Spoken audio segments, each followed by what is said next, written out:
আসসালামু আলাইকুম। রাজমিস্ত্রি যখন স্যানিটারি মিস্ত্রি হয় তখন ৪ ইঞ্চি পাইপের কাজ তো এরকমই হবে। এখানে দেখেন যে হাই কমেট এবং লো কমেটের যেই মাপ মেজারমেন্টগুলো আছে এগুলা একদমই ঠিক নাই। এখানে যেই লো কমেটটা বসাইছে, লো কমেটটা সামনের দিকে আমার জায়গা নাই, কিন্তু সামনের দিকে আমার অতিরিক্ত নিয়ে আসছে।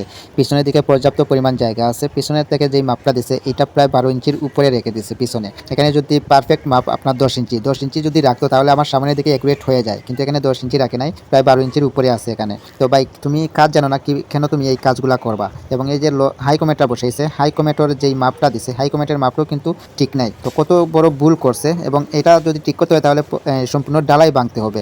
তো এই যে ভাঙ্গি বা এই যে খরচ, তা তো আপনার ডাবল খরচ চলে যাইতেছে। ঠিক আছে, তো ভাই তুমি কাজ জানো না কেন এই কাজগুলা করবা? রাজমিস্ত্রির কাজ করবা, তুমি কেন ৪ ইঞ্চি পাইপের কাজ করো? তুমি কেন স্যানিটারি মিস্ত্রি হয়ে যাও?